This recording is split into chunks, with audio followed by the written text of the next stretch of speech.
All right. Well, good evening, everyone, and welcome to Tea with Doug G. If you don't know, my name's Doug Gooden, and yes, thank you all for joining us. Also, special announcement for Viter Media. Welcome to the first night of launch week. We've got a lot of new material coming out for you, but enough about all that. Ladies and gentlemen, I am so excited to welcome my amazing guest, Professor Joe Watson. Professor Watson, welcome. Thank you so much for coming on. Why don't you take just a little bit of time, tell the folks who you are, what you do, any interesting projects you've undertaken under the quarantine, all that jazz. Sure. So I'm Joe Watson, as Doug. So I'm delighted to be here. I'm a big fan of Doug and a big fan of Viter Media and what they're working on here. I love seeing people who are passionate about the arts and film and theater. And so I'm looking forward to talking about some of those things and maybe a little bit of politics thrown into it. But I'm the Carolyn Caudell Teeger Professor of Public Affairs Communications at Grady College here at the University of Georgia. In terms of quarantine projects, so I was foolish enough before the pandemic struck. My wife and I decided to build a new home here in Athens, Georgia. So we've been building a house that we just moved into over the summer. And I was telling Doug before we started that something that I've always wanted to do my entire life, I finally realized a dream, and that is to have my own home theater. And so that dream came true. Finally had everything hooked up on Friday and inaugurated it with a screening of Pacific Rim. So that was pretty cool. So I'm a huge film buff, besides those things you might indicate, which is why I've always loved watching watching the guys talk about film and being on this program. So thank you for having me. Oh yeah, absolutely. And I am incredibly envious of your new home theater.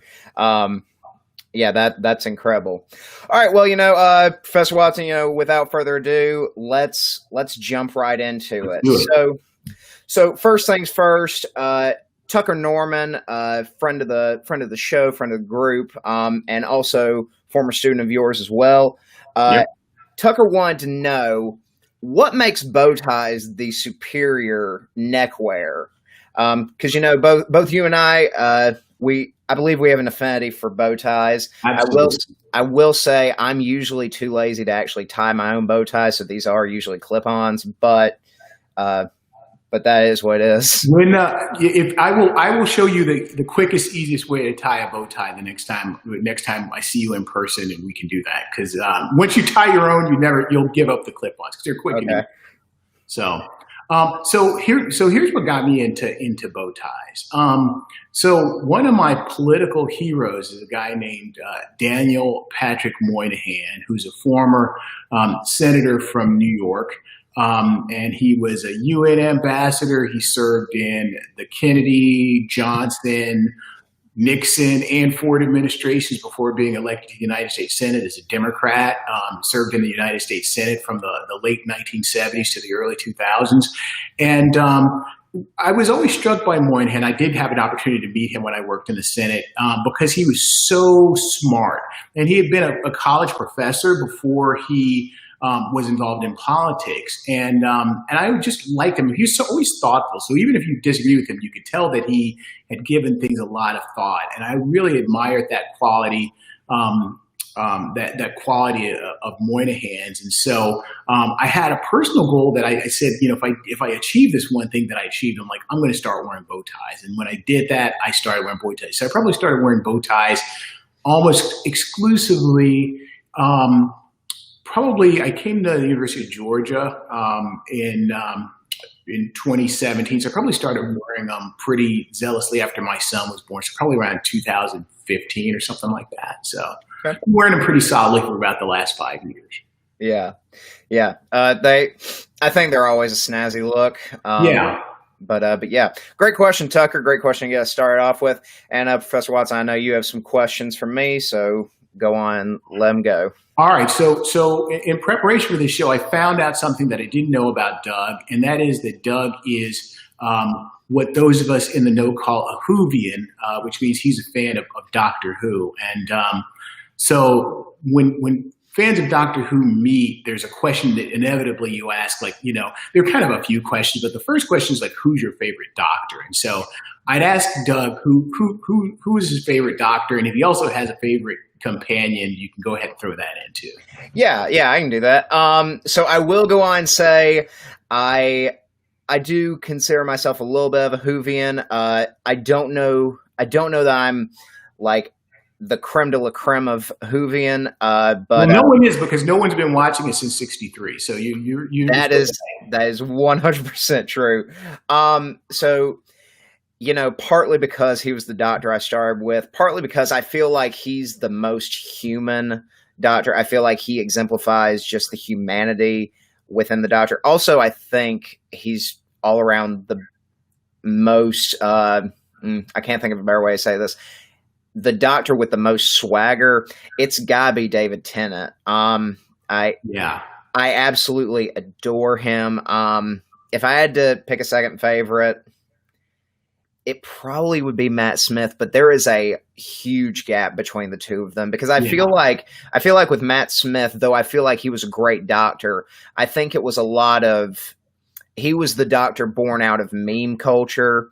So, bow ties are cool, always wearing a fez, and that pop culture element just kind of, it didn't sit right with me. He Smith in a weird way also is probably, and because of some of the stories, I think was also one of the more Americanized Doctors. And I think that that's a fair point. Doctor Who distinctly appealing for me, because I'm a big Anglophile, is that it's so inherently British. Mm-hmm. And I think when you get to Matt Smith and you start losing, I think, some of those quintessential British elements. And, there's the episode in the Matt Smith saga when they he wears the cowboy hat and the boots, and it's like, and the whole, the Geronimo references and all that stuff. Mm-hmm. And it's like, he has a lot of an American flavor to him. I like Matt Smith a lot, but I see what you're saying. Tennant it's hard to argue with that. I think he really made a whole generation fall in love with Doctor Who, and I think that's a great thing. So. Yeah, I think he's the cliche answer for a reason. I will say, I'm gonna butcher his name. Christopher Engel. I think I'm actually saying that right. Christopher Eccleston. Eccleston. Yep. Knew I was gonna just mess up the name. I think he certainly, first of all, for someone who had to revitalize a show that had been dormant for decades, I think he did a phenomenal job. I think he brought the right amount of darkness and edge to the Doctor. Yeah. So I certainly enjoy what he did with the character. As far as my favorite companion, it's a little bit of a, from what I've heard, I think it's a little bit of a controversial choice, but I really love Clara Oswald. So I like Clara too. I like Clara a lot. But I also like the Impossible Girl. I like that whole narrative. So I really, and a lot of people don't like that. I think maybe part of it may be because she went on to have success, portraying, Victoria, doing some of these other things. Yeah. But I like Clara a lot. I think that, when you talk about what I call, because keep in mind, I'm like a classic Who. I was born out of the classic Who era. When you talk about what people of my school will call like new Who, people always land on Rose, and I do like Rose a lot. But I don't think there's. I think Clara gets a lot of heat that I don't even understand. For why people don't like Claire, because she's really good. If you don't like her, it's the writing on a few episodes that might be your issue. Yeah, and also I feel like Clara, she just has such a mythos tied to her. She has so much backstory and so many different storylines that go off her. I just find her as a character so fascinating. There's so much to dive into with that. Yeah, I could not agree more. Very, very solid choice. Yeah, phenomenal question. Love it. Okay, so Brandon Revis, who's also a friend of the show, he asked, what U.S. founding father would you like to party with the most? And then also, which founding father do you think would be your most bitter rival, i.e., i.e., Burr Hamilton. Okay, so here's the thing. So the person, you have to understand, I'm a bit of a misanthrope. So Mm-hmm. I'm not like a super uber social person. And so my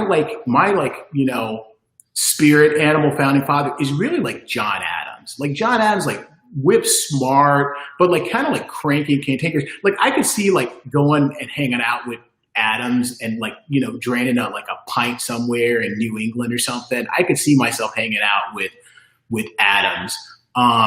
So I would say Adams. I mean, intellectually, I probably would say I really would want to spend time with Madison because with the Constitution, federalism, all that stuff.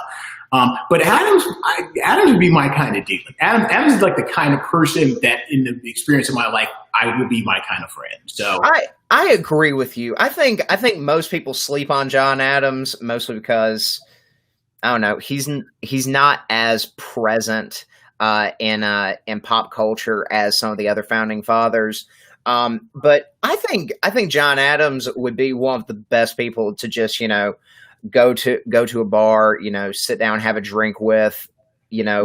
And the thing is, he's not gonna BS you. Like if he's like, he's keeping it real. Like he's not trying to butter you up or anything. He's just like, hey, this guy's a jerk. I mean, he's gonna tell it like it is. Like that's the kind of person. If you want to dish on something, that's your guy. So, so the person that I would be my the Aaron Burr to the Hamilton would be Jefferson. I really dislike Jefferson. Jefferson is all around like probably like one of the, in my estimation of the founding fathers, like one of the worst like people amongst the founding fathers. I mean, Jefferson, like super arrogant. Like this is the guy who like had the Bible and he has his own Bible where he, about the Jefferson Bible. I've heard about it. I'm not 100% on the story, but so the idea of the Jefferson Bible is he took the New Testament and he extracted all the references to the divinity of Christ from the New Testament. Mm-hmm. So it's basically just like Jesus talking about like, it's just basically like all the stuff that it touches on divinity, he removed it to make it kind of a secular philosophical thing, which kind of irritates me. And, he's someone who said he was anti-slavery, but kept slaves, had children amongst the slaves. And then when he died, unlike George Washington, who also had slaves, George Washington manumitted his slaves. He freed his slaves in his will, so they were given their freedom. Jefferson didn't. Jefferson he passed them on to other people to settle debts and everything. So like Jefferson to me, I would get into a fist fight with Jefferson. Jefferson would be like the worst person. If I was gregarious, I would hang out with Franklin or something, but I was not cool. Oh yeah, with Franklin. Yeah, I think you're right on the money with Jefferson. I think people kind of let the Declaration of Independence, being the author of that, I think people let that alone kind of shroud everything else that he did, every other lowball thing that he did. I'm talking about like as a person, like you would not want to. He would be a guy who's like kind of talking out of both sides. Like exactly, he's not like a reliable friend, Exactly. Well, I have to tell you before I let you hit me with a question. Maggie Cavalinis is she's in the comments and she has to know. She has a burning question. I see. What are your thoughts on the new Taylor Swift album? So I've listened to it several times, and so first of all, I think it's a good album. And my thing on Taylor Swift, which I've said to students and to other people, I think that Taylor Swift is the most significant artist of this generation. I mean, I think she's immensely important. I mean, she's a creative voice. I had a friend of mine who put out a list of like the best albums of the 2010s, and he omitted any Taylor Swift. And I'm like, you're nuts. Like, how could you not include any? I mean, I would say there are 3 Taylor Swift albums, not to mention countless songs that should be in that list. So I like it. But to me, the interesting thing I find about the album is that I'm a huge fan of what you would call like shoegazer music or dream pop or something like that. And it has elements in a few of the songs, that she wrote with her longtime collaborator that have echoes to me of like the Cocteau Twins or the Sundays. And I love the Sundays. If you want to listen to like 90s, go back and listen to like there are only 3 Sundays albums that are outstanding. And to me, it has a sound that's very much reminiscent of like Harry Wheeler and the Sundays or the Cocteau Twins. And so I like that aspect. I like the kind of the dreaminess of those kind of like middle tracks on the album. But I think it's a good album. But I mean, I think that Taylor Swift always shows us something interesting and different. I mean, to me, Taylor Swift is reminiscent to me of like a David Bowie in the sense that she's constantly reinventing herself. You can't really know where she's going. She's always going somewhere different, and I think it's always interesting. Yeah, I think that's a very fair assessment. Yeah, great question, Maggie. And then Chan Creswell also sent us a question, but I'm gonna let you go on. Hit me with a question. All right, let me hit you with one of mine. So I've got mine written down because I'm old and I can't remember stuff. Oh, don't worry, I have all of mine written down. Let's see.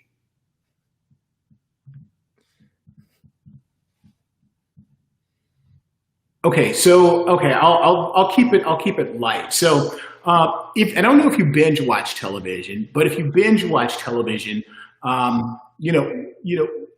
what's the last really good show that you binge watched that like stuck with you? So during quarantine, I actually did start binge watching shows. The problem with me is I have a fairly addictive personality. So if I start something, you're gonna run it through. I'm gonna run it through, but usually in an unhealthy way. When I first watched Parks and Rec, I watched all 7 seasons over the span of 3 days, which meant for 3 days I was running on 3 hours of sleep because I would get up at 8 a.m., watch until 4 a.m., and then go to sleep. It's not healthy. Yeah. But in terms of recent shows that really hit me, I finally watched all of Star Wars: The Clone Wars, watched all 7 seasons of that. Good. It was phenomenal. The last 4 episodes, easily top 3 Star Wars movies of all time. Yes. Phenomenal. And then another show that I binge watched, not during quarantine, actually closer to January or February of last year, I watched all of The Good Place for the first time. And and that's a show that I keep going back to because they have it's very interesting because they present very in-depth arguments about philosophy and psychology and like and where we're going as a human race. But they do it in a very malleable, very easy to swallow manner. Yeah.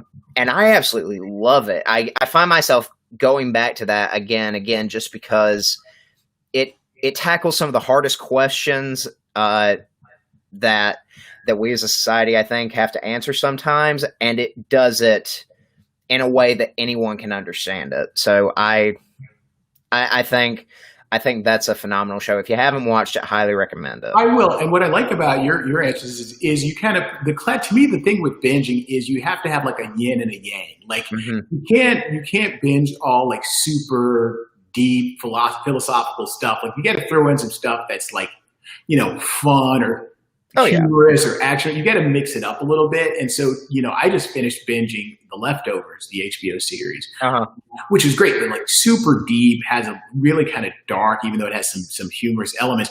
But it's like you can't like chase that with something that's like that. I mean, you can't go back to back. When it's got people finishing Chernobyl and then watching something serious, it's like you got to like balance it out. So there's got to be some give and take. Yeah.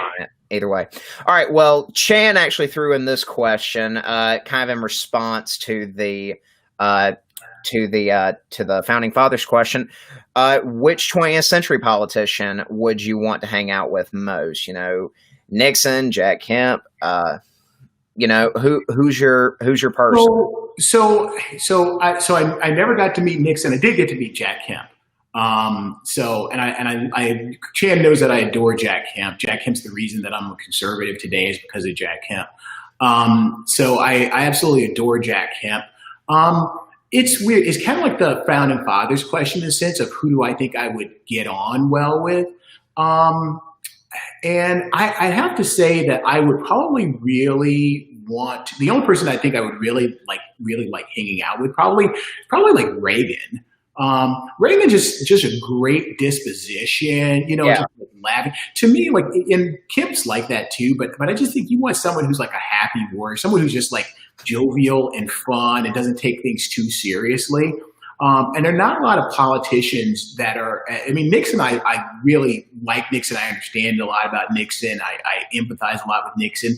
But Nixon was not super sunny. I think it'd kind of be a bummer sometimes to hang out with Nixon, as much as I kind of like have an affinity for him. But Reagan would be the person that I would want to like hang out with. He's the kind of guy you'd want to go get a beer with. You want to go meet and have a burger with and say, "Dude, what's going on? Oh yeah. Do this. What do you think of that?" Like I would totally hang out with Reagan. He would, and he'd make me laugh. I mean, he'd make you laugh. So.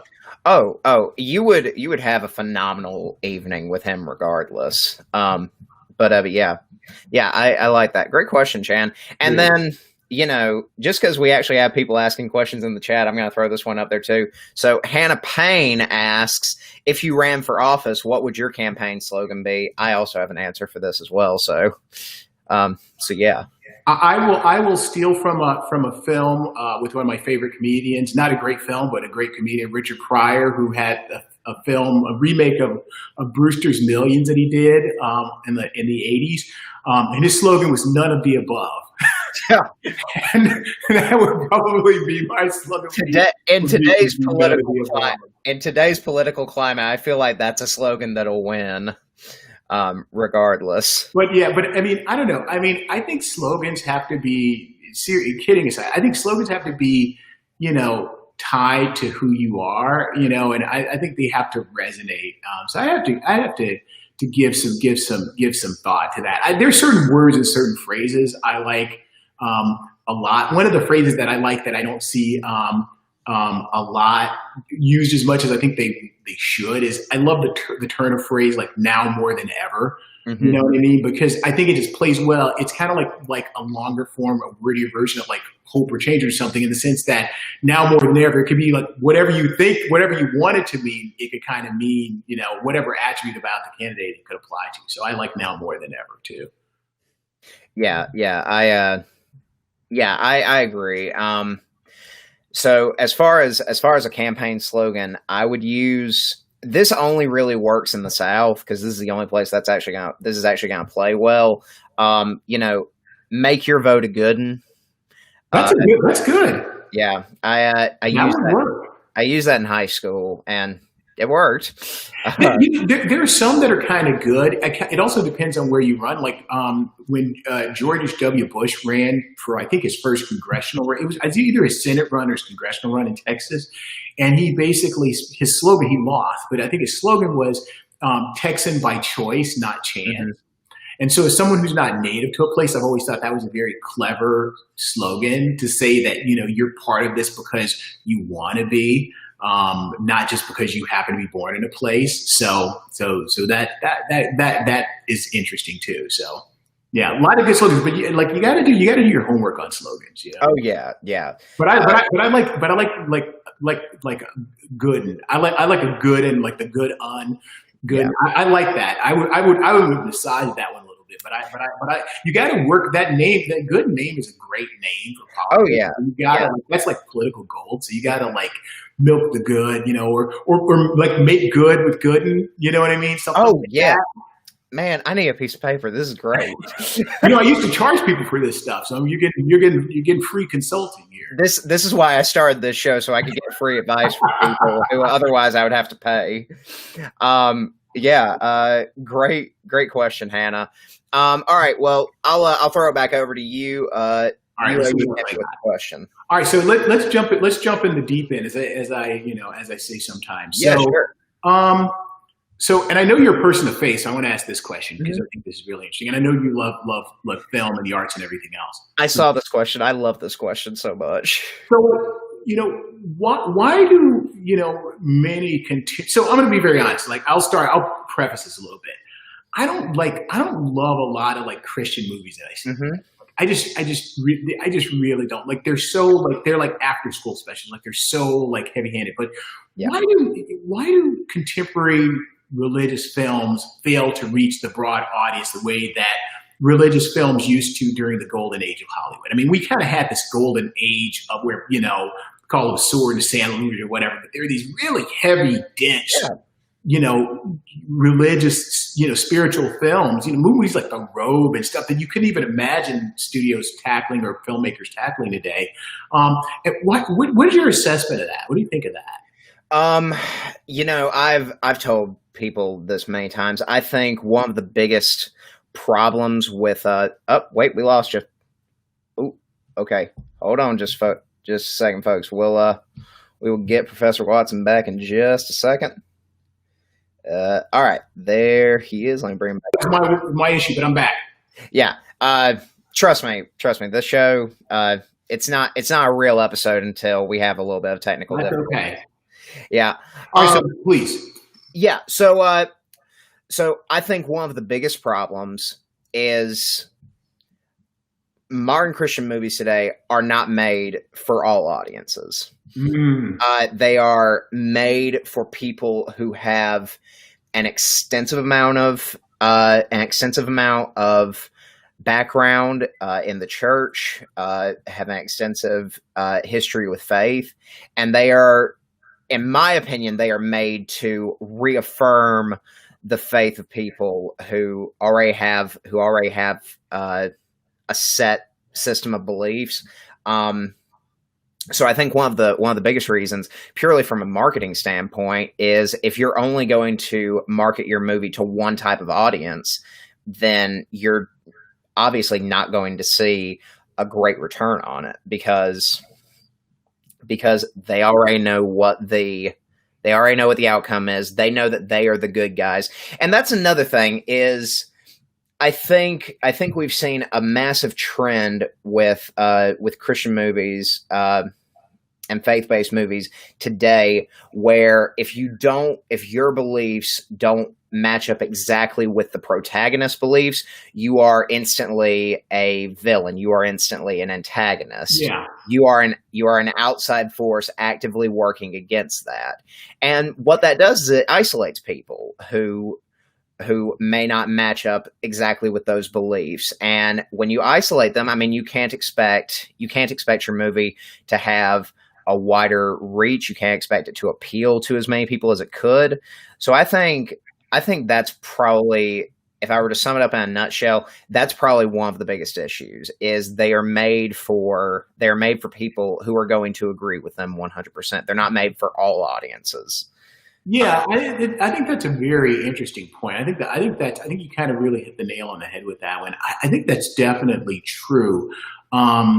I also think that they are, so I think part of the challenge I have with film is there's a thin line between film. I mean, I would talk with my wife a lot about movies, and one of the things that there's a thin line between films that are like baby food and they spell everything out for you, and films that are like impenetrable, that are just so like, what did I just see or whatever, and I love like David, I love these movies that are like wrapped up and you have watch them. People have talked about Tenet and they're like, I just saw that, I don't know what happened. You know what I mean? I haven't seen Tenet, but I've heard people who've seen it and like whatever. And it's like there's a happy medium between a film that's like you don't get and a film that's just like it just is so heavy-handed and simplistic that it's almost like, I mean, it's just like insulting to your intelligence to watch it. And I think that by not having, complex characters and the stories are not, it's fascinating, but I think part of it is that I think they're really baby food oriented. I think they assume a very limited intellectual capacity of the audience, and they don't really challenge the audience in any way. My favorite, religious films are films like A Man for All Seasons or something, where you see people struggling with issues because, the truth of the matter is it's not always easy. And I think when you don't show that struggle and turmoil and other characters coming out different ways, I think that really makes it, resonate better. And I think these films are so like two dimensional. So many of the contemporary ones are so two dimensional and so they're like the fast food of cinema. And I just think that makes it, for people like me, that makes it just not interesting.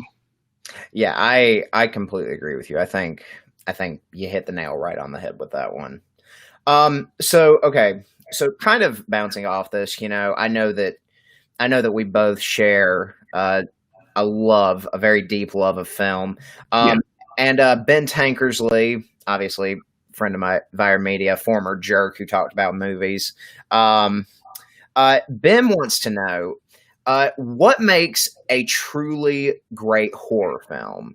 And I'm going to go on and say I argue with all the guys constantly because they have the set belief that there are very few good horror films, and I would argue that there are more good. Well, okay, not more good than bad, but when they are good, they are phenomenal from start to finish. Yeah, so this is I think this applies to the horror genre, but I think it also applies to film more generally. Yeah. The thing I love about horror films in particular is that you don't have to have a colossal budget to make a great horror film. And to me, the object of a horror film is to frighten and or disturb the audience. If it doesn't really scare you, or if it doesn't disturb you, if it doesn't stick with you, it doesn't work. So to me, what makes a great horror film for me coming out of it from an audience perspective is that it has to linger. There are a lot of horror films that are fine that I've seen, like I've seen, for example, like Clive, I'm thinking about like Clive Barker films, like Hellraiser films or something like that. And they're good films. I mean, I think they're good horror films. They don't really like stick with me. Like I don't like think about them like that night. I'm like, oh, Pinhead's going to come. Like it's just kind of like, it's fine. It's not bad, but it doesn't stick with me. And I think about films as I get older that really have, just scared / disturbed the hell out of me. And I think about films more recently, and this is another divisive filmmaker not a lot of people like, but think about like Ari Aster, and you think about a film like Midsommar or Hereditary, and those films messed with me. Like those films stuck with me. And it's like, to this day, there's a professor at Grady who looks like the Swedish guy from Midsommar. Oh. And I said to him, I said, dude, you're a nice person or whatever. But you look like this guy, and it's like just seeing you brings back all the feelings I had watching Midsommar, and that to me is what makes an effective horror film. Is that you think about it, it bothers you in some way.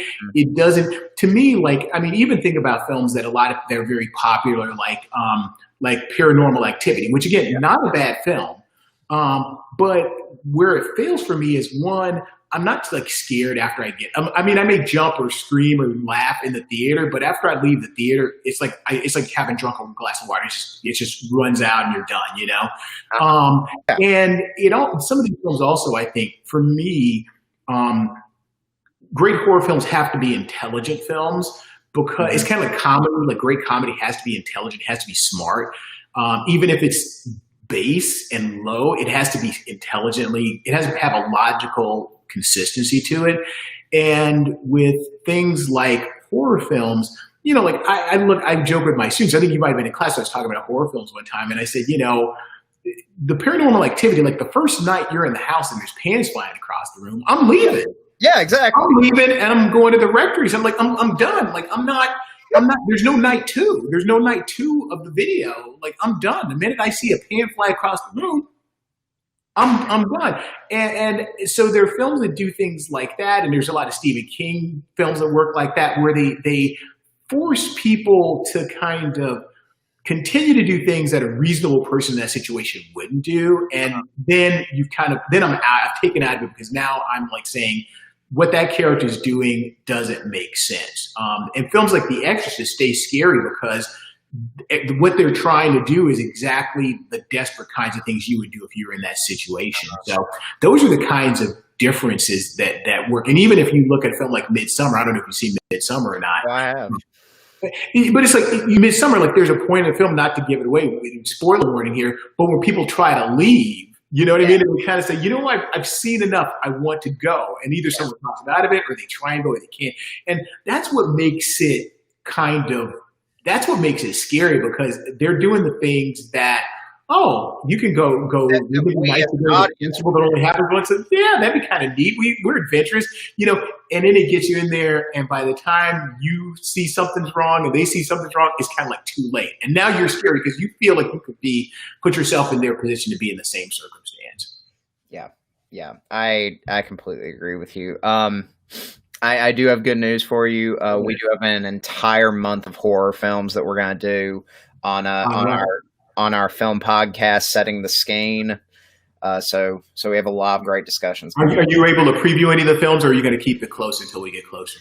I'm gonna keep it close until. Okay, that's cool. That's cool. But the thing is, I do love horror films, and I really love even bad horror movies. Like I like bad. I'll watch almost any like horror film. So. Oh yes. Full Moon Studios. I don't know if you know. If you are aware of them, they did like the Puppet Master movie. Yeah. So they're known for absurdly campy, terrible horror films.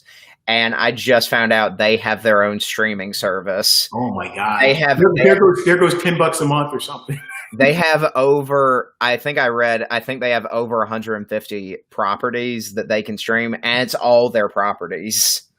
Wow. So, yeah, it's really good, and that's the thing. Like, there are a lot of esoteric films, and that's the thing about horror films. And it's like, the home theater thing. It's like, it's like I've wanted to go back and start getting some films, because one of the problems, I'm glad people like them are actually going out and procuring these things, because it's hard to find a lot of these films in digital streaming format now. Yeah.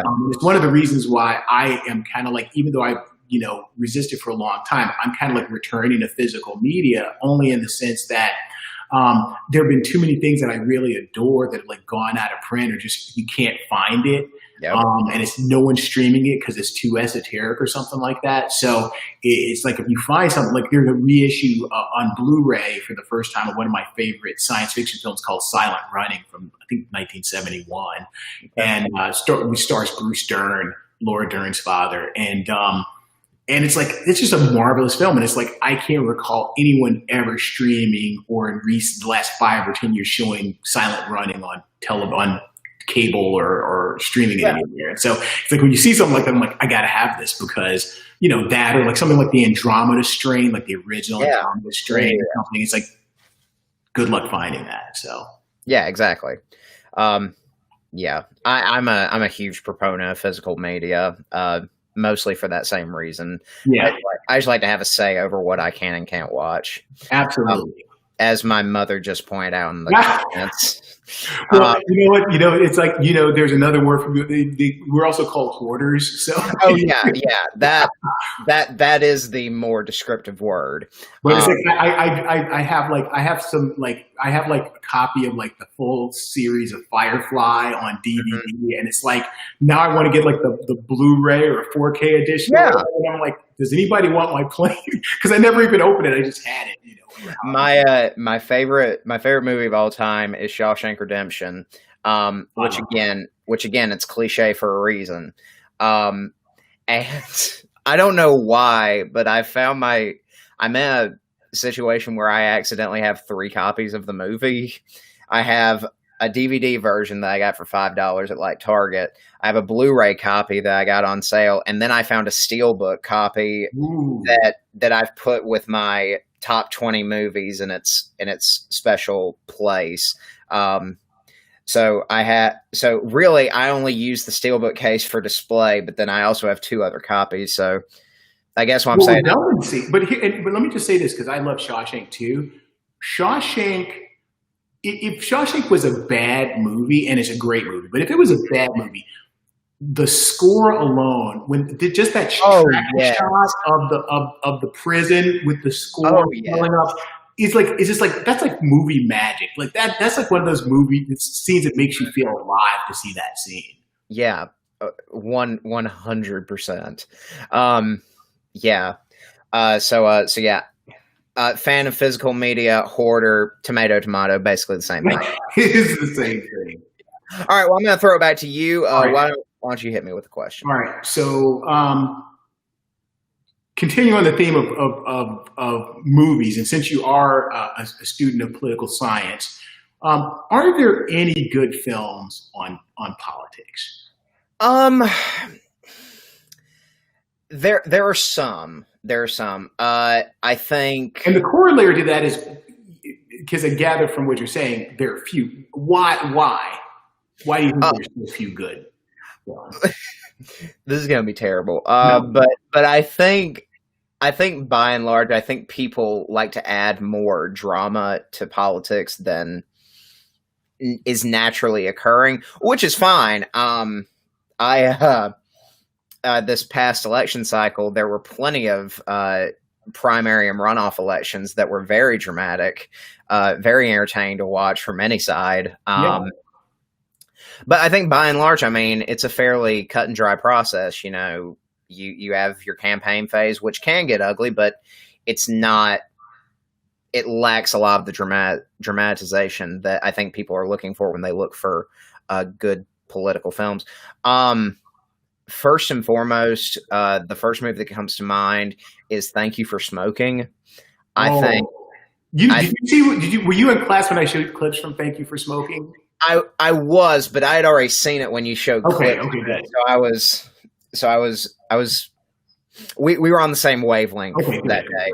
I think that's a film that really, I think it really gets down to the gross essence of what politics is, of what lobbying is. For those of you who don't know, it's a film about lobbyists for cigarette companies.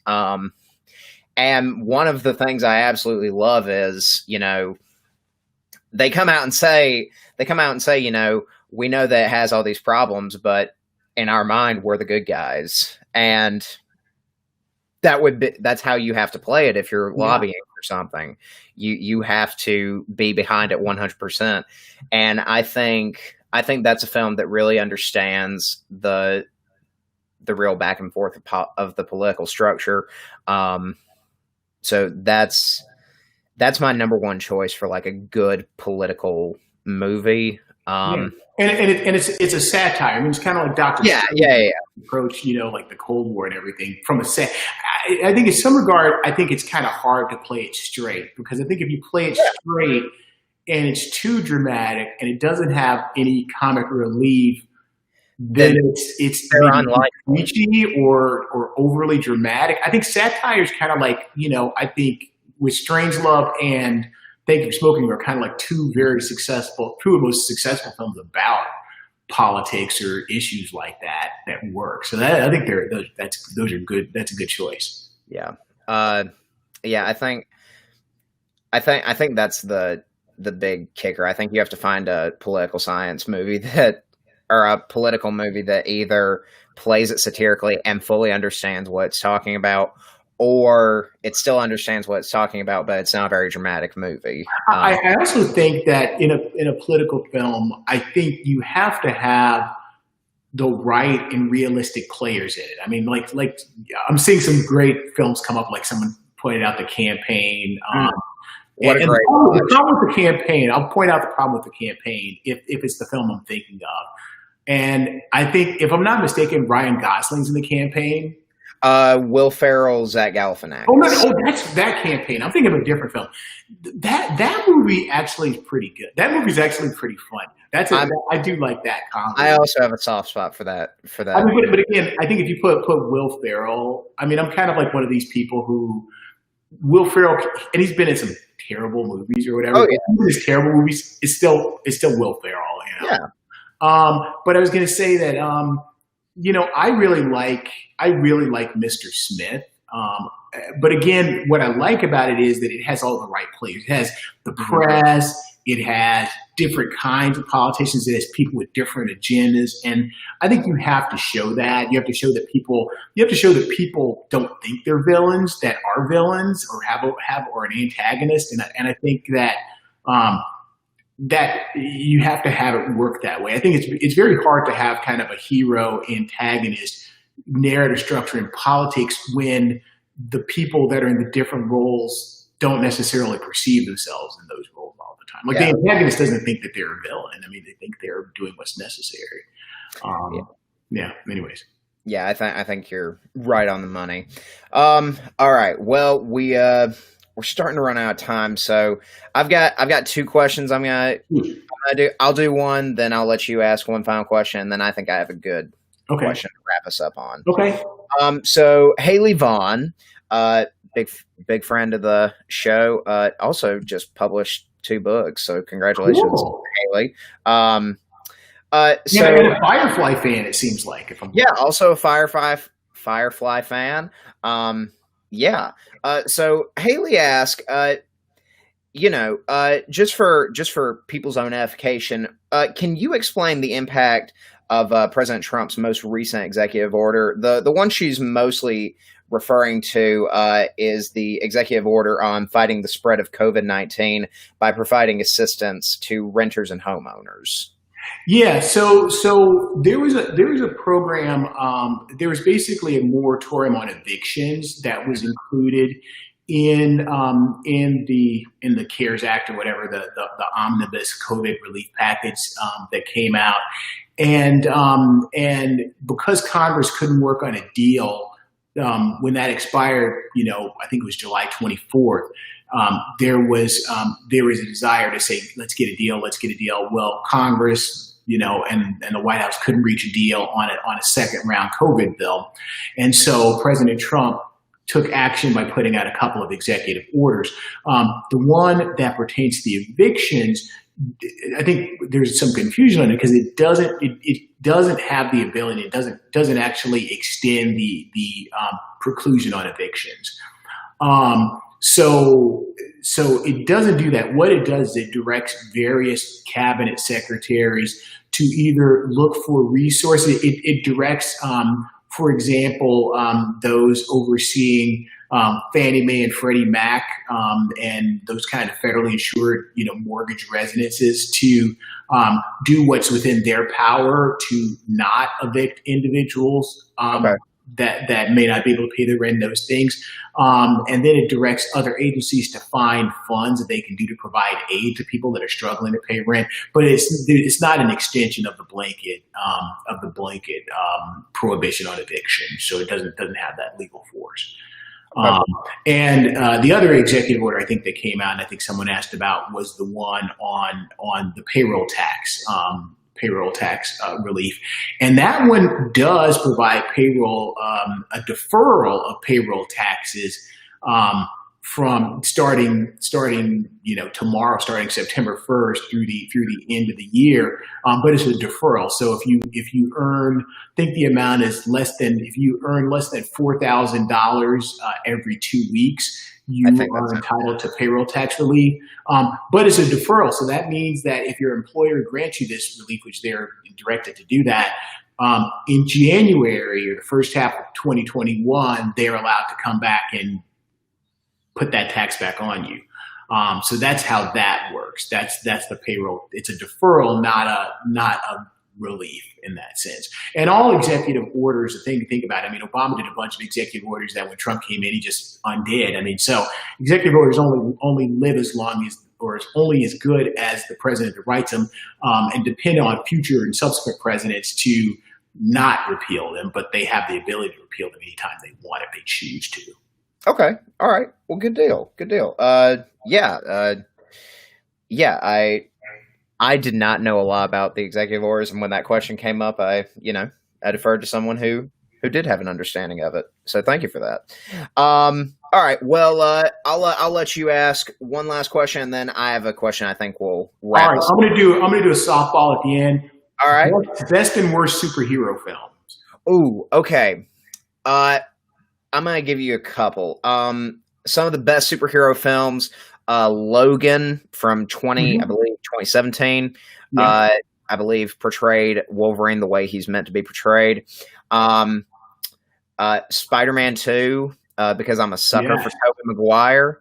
And that score by Danny Elfman is beautiful on so many levels. And then also my fourth favorite movie of all time, and also the first episode of Setting the Skeen, which is dropping on Wednesday, Spider-Man Into the Spider-Verse. We both were talking about this beforehand. that's a movie that I feel appeals to really everyone on some level, because everyone has a version of Spider-Man that they prefer over another, and that movie really ties all of the fandoms into one another, and it presents you with a film that A, is gorgeous to look at, B, has an amazing soundtrack, and C, just, I think, just kind of makes you happy to be a Spider-Man fan. Yeah, it has. I mean, to be corny, I mean, it has like an energy and an electricity to it. It kind of jumps off the screen, both in terms of the art and the production values. It is a quality film. I saw it in the theater, and I don't see a ton of films in the theater. But I saw it in the theater, and it was one of those movies that's like, yeah, you want to see that on the big screen. You want to see that jump out at you, and there ain't nothing wrong with any year 3 films. Yeah. And then worst superhero movies. All the Thor movies. I really don't like the Thor movies. I think, except for Ragnarok. I do like Ragnarok. But it kind of goes into that, a movie taking itself way too seriously, I think. Yeah. Which is why Ragnarok works. Yeah, Ragnarok is great because it understands what the flaws of the earlier Thor films are and pokes fun at them, and I think that's great. And then also, I think Batman Forever is far worse than Batman Robin. I could actually watch Batman Robin over and over again, but Batman Forever, I kind of despise.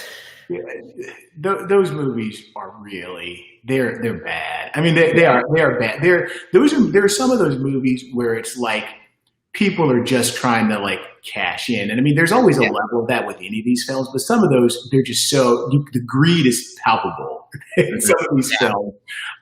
You might also include like the latest Hellboy film as another like cash. See, I never saw the new Hellboy film. What's that?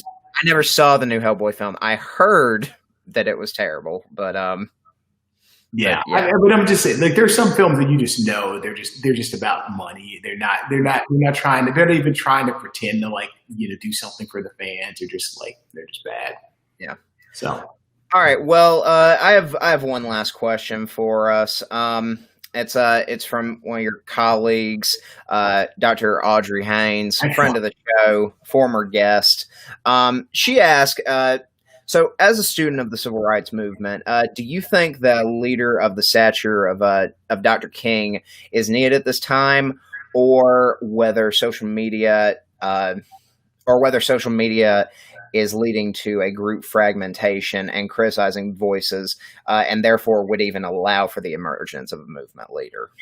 So, as someone who studied, the civil rights movement and the women's rights movement and the conservative movement and all the truly successful kind of, landscape changing movements, they almost all, and again, this is not a rule, it's not like a law of physics or something, but they all have a pretty central leader, someone that I think, wakes up in the morning to do this and goes to bed thinking about it, and it's their life, really, to the point that even their family and material wealth and other things take the backseat to it. And they also have people that are, in my opinion, and I'm not trying to be effusive here, are true like geniuses, like people that are truly like, if they went off and they were going to be, do physics or science, would probably be just brilliant at it. Yeah.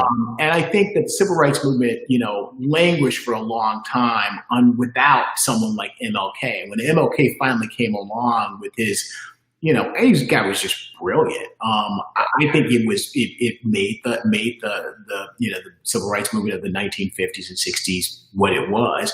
The same thing is true of people like, Susan B. Anthony, and Elizabeth Cady Stanton in the suffrage movement, So I don't think there's any substitute for, it's not so much just a central strong leader, although I think that's important, and I'll tell you why in a second. But you also have to have someone who's really smart. And I think the thing that concerns me the most about 2020, wherever you are on the political landscape, is that every cycle and every year, we regard less and less like really smart. Like if you're really, really smart, it's almost like a bad thing now, And you think about someone like William F. Buckley Jr. in the conservative movement. He's just brilliant guy. Could quote, poetry. He's just brilliant, gifted. And so you need someone that has that brain power. And I mean, to be very frank, I don't see the people that are involved in the current, civil rights efforts, whether it's BLM or others, being as gifted as like an MLK was. I mean, it doesn't mean they're not. I mean, I'm not saying they're not intelligent, because I think they are intelligent, but I'm just saying, people that do not grow on trees. I mean, they don't come along like every 5 years, the world will do some. So there's that. But here's the thing. And I say this, if you're, and you have to think about how like the media and politics work and everything else. And it's like, Dr. Haynes, gets called by reporters, and Dr. Bullock does. I get called sometime or whatever, and say, hey, can you tell me what you think about this or whatever?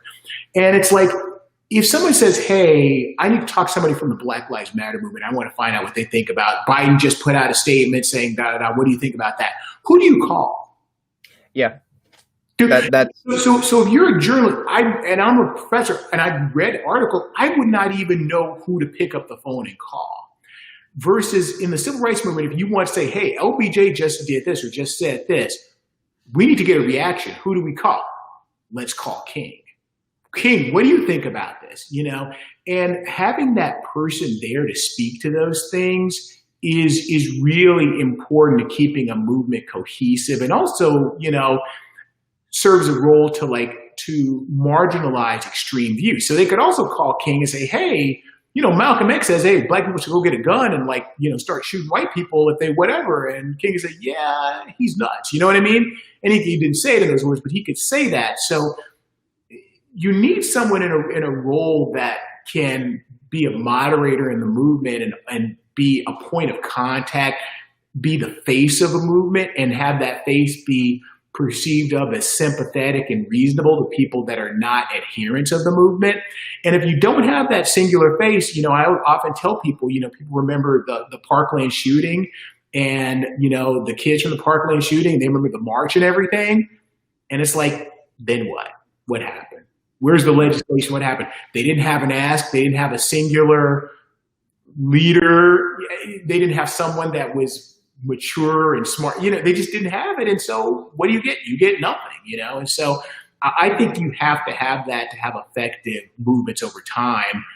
If you don't have someone who eats, drinks, sleeps it, and is brilliant, and it's not going to work. And so I am a person who believes you need that. And in this movement in particular, contemporary, Black Lives Matter has eschewed it. They kind of conceptually reject it.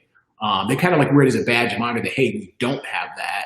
We don't want to be like that. And I think it's even now, it's we have all this stuff, but it's what piece of concrete, what do you have any tangible result as a result of it? No. Yeah. So. Yeah, and I think that's a very fair point. Well, yeah. Thank you so much, Dr. Haynes. Wonderful question. Yeah, I think that's going to wrap it up for us. Professor Watson, thank you so much for being on. Right. Yeah. Did you have a great time? I had a great time. It's always fun to catch up and talk to you. And I'll be looking forward to the horror series. So yes, I'm going to be tuning in for that, and I may have to jump into a live stream and send you some questions and ping you on some movies myself. So. Please, by all means. Well, look, thank you so much. Thank you everyone for watching. Don't forget, Viter Media, we have launch week all this week. We're going to be dropping stuff every single day. Yeah. Thank y'all so much. Be sure to tune in next week when I have my incredible guest, Mr. David Cowan on.